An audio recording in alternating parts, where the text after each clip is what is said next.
ये राजा और मजहब को कैसे जोड़ दिया गया? राजा राजा और मजहब को जो जोड़ा गया, वो जोड़ा गया अंग्रेजों के आने के बाद। अब ये ख्याल कीजिए, मैं राजाशाही पे फिर से इसलिए आता हूँ कि राजाशाही का मुख्य आधार मजहब नहीं था। राजाशाही का मुख्य आधार था गरीब किसान का शोषण। आपने वो आमिर खान की फिल्म लगान देखी होगी, गरीब किसानों का क्या हाल होता है उससे। हमारे जैसे मैंने तो बचपन में मुंशी प्रेमचंद की बहुत कहानियां पढ़ी हैं, साहित्य पढ़ा है, तो उसमें भी आप देखेंगे कि गरीब किसान की मुख्य समस्या लगान की होती है। ठीक है, तो वो राजाशाही का आधार था। तो फिर राजाओं को हिंदू मुसलमान के रूप में देखने की प्रोसेस कैसे चालू हुई? उसके लिए मैं आपको ले चलता हूँ 1857 की क्रांति, किसान विद्रोह, लड़ाई पे आपको मैं ले चलता हूँ। आप सबको याद होगा, मैं और इसी पे आमिर खान की एक और फिल्म भी है, मंगल पांडे। 1857 की लड़ाई की चिंगारी किसने लड़ाई लगाई? मंगल पांडे। 1857 की लड़ाई का नेतृत्व, लीडरशिप किसने किया? बहादुर शाह जफर। बहादुर शाह जफर के साथी कौन थे? तात्या साहब टोपे, नाना साहब पेशवा, झांसी की रानी। हिंदू मुसलमान अंग्रेजों के खिलाफ मिलकर लड़े, अंग्रेजों की सत्ता डगमगा गई। उन्होंने फैसला किया, अगर हमको यहाँ राज्य करना है तो कौन सी नीति लगाना पड़ेगा? फूट डालो और राज करो। और इसके लिए उन्होंने जो इतिहास लिखवाया, जो इतिहास प्रस्तुत किया, वो इतिहास था कि आ, राजा हिंदू के रूप में काम कर रहा है या मुसलमान के रूप में काम कर रहा है। तो उसी समय से हमारे इतिहास को समझने के तीन तरीके आए। तीन तरीके आए। एक तरीका वो आया जो मुस्लिम लीग ने एक तरफ लिया, मुसलमान राजा महान थे ऐसा करके। दूसरा तरीका हिंदू महासभा और आरएसएस ने किया कि भाई हिंदू राजाओं का ही राज्य था, वो ही महान थे। और तीसरा तरीका था महात्मा गांधी और जवाहरलाल नेहरू का। महात्मा गांधी अपनी किताब हिंद स्वराज में लिखते हैं, यहाँ मुसलमान बादशाह थे, उनकी प्रजा के रूप में हिंदू भी थे, मुसलमान भी थे। हिंदू राजा थे, उनकी प्रजा के रूप में हिंदू भी थे, मुसलमान भी थे। मैं आपको बताऊंगा कि भारत की सभ्यता, संस्कृति, साहित्य, कला, धार्मिक परंपराएं, खाने पीने की चीजें, ये हिंदू मुसलमानों के मेल जोल से मिलकर बनी है। उसमें ईसाई धर्म का भी थोड़ा प्रभाव है, दूसरे धर्म का प्रभाव है, तो यहाँ का जो मुख्य प्रभाव है वो एक तरफ हिंदू, दूसरी तरफ मुसलमान, इसके आधार पे है। तो ये जो मैं बता रहा था मेल जोल, तो ये तीन तरीके का इतिहास है। एक महात्मा गांधी जवाहरलाल नेहरू का है, जिसमें बताते हैं कि लोग मिलजुल कर रहते थे, राजा भी कोई धर्म के आधार पर राज्य नहीं करते थे। दूसरा इतिहास जो मुस्लिम सांप्रदायिकता पाकिस्तान में, अफगानिस्तान में, दूसरी जगह ले जाती होगी कि मुसलमान राजा बहुत महान थे। तीसरा इतिहास जो हिंदू महासभा और आरएसएस ले जाते हैं। तो इसके दो चार और मैं उदाहरण देता हूँ कि अभी जैसे आपको पता होगा कि बीजेपी का बड़ा बोलबाला है, और अभी तो कांग्रेस में राजस्थान में कांग्रेस की सरकार बच गई, और वो भी खरीद फरोख्त के कारण वो भी शायद जाने का चांस था। तो राजस्थान में पहले बीजेपी सरकार के दौरान एक शिक्षा मंत्री थे, अब जो श्री महोदय का नाम तो मैं भूल गया या मैं बताऊंगा नहीं। तो शिक्षा मंत्री महोदय ने सोचा होगा ये क्या है, हमारी किताबों में लिखा है कि हल्दी घाटी की लड़ाई में अकबर और राणा प्रताप के बीच में लड़ाई हुई, अकबर जीत गए, राणा प्रताप हार गए। वो आगे गए और उन्होंने कहा ऐसा कैसे हो सकता है, हिंदू राजा कैसे हार सकता है? तो किताब को वो उन्होंने बदल दिया। क्या बदल दिया? कि भाई यहाँ जो हल्दी घाटी की लड़ाई में अकबर हार गए, राणा प्रताप जीत गए।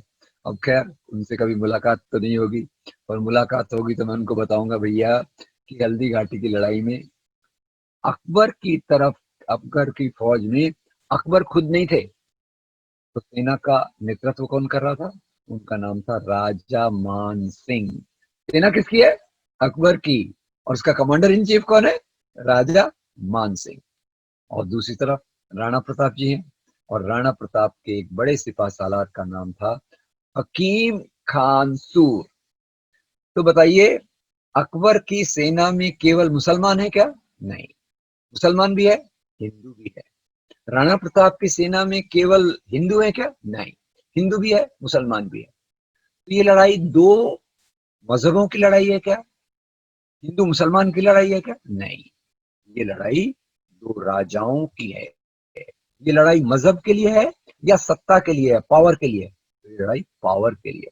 इन चीजों को गलत तरीके से प्रस्तुत करके एक नफरत फैलाने का माहौल अभी पैदा किया जा रहा है, और इसमें नई नई चीजों को चुनकर वो राजा खराब था। अभी अलाउद्दीन खिलजी के बारे में बहुत कुछ आया था।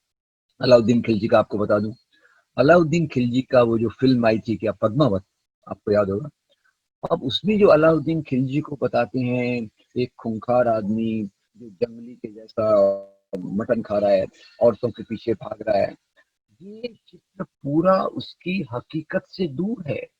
अलाउद्दीन खिलजी एक पर्शियन दरबार में जो तहजीब होती थी, पर्शियन दरबार की तहजीब को फॉलो करता था, और पद्मावती नाम की कोई महिला इतिहास में नहीं थी।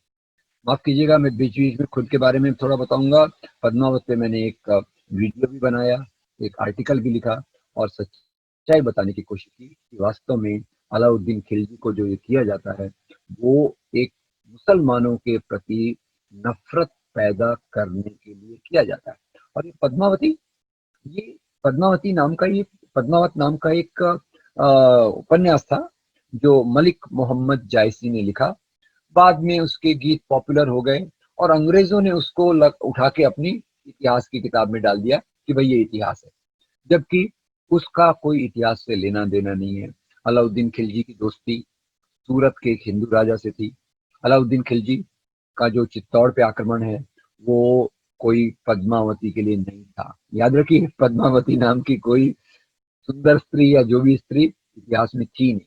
ये कल्पना का पात्र है जिसको सच्चाई मान के आज मुसलमानों के खिलाफ नफरत फैलाने की बात की जाती है। तो खैर, ये इस्लामोफोबिया का मैं थोड़ा आधार बता रहा हूँ। अब दो मुख्य चीजों पे आऊंगा, दो मुख्य चीजें जिनके आधार पर यहाँ मुसलमानों के खिलाफ नफरत की जाती है।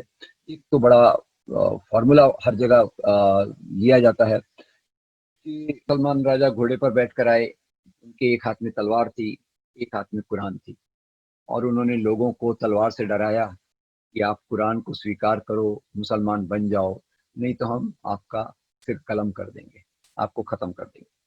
अब खैर, ऐसा तो मैं हर जगह बताता हूँ, पर एक बार बड़ा मजेदार किस्सा हो गया।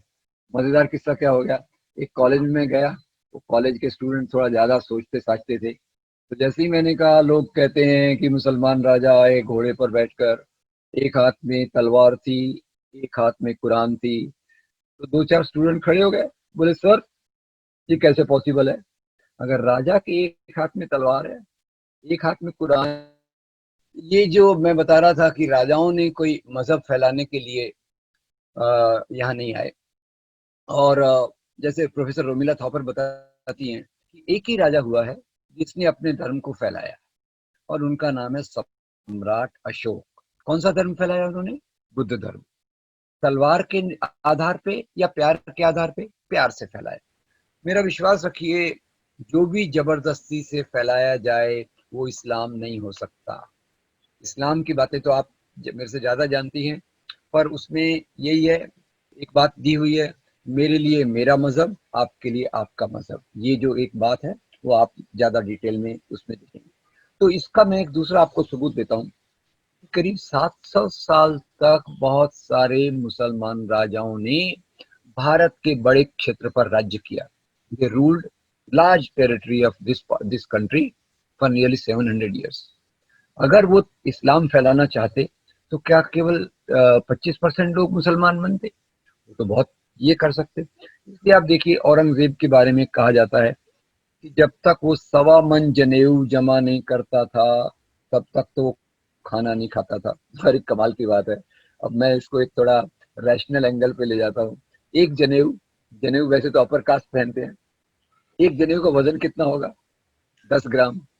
और 1.25 मन करीब 45 किलो के बराबर होता है। 45 किलो में कितनी जनेऊ आएंगे, आप हिसाब लगा लीजिए। तो यानी अगर दिन में वो 2 बार भी खाना खाता हो, तो दिन में अगर वो 15-20 हजार लोगों को मरवाता होगा, तो उसने 50 साल तक हुकूमत की। 50 साल तक हुकूमत की, और अगर ये रोज करता तो क्या कोई हिंदू यहाँ बचा रहता? तो ये सोचने की बात है कि कितनी गलत प्रकार से नफरत फैलाई गई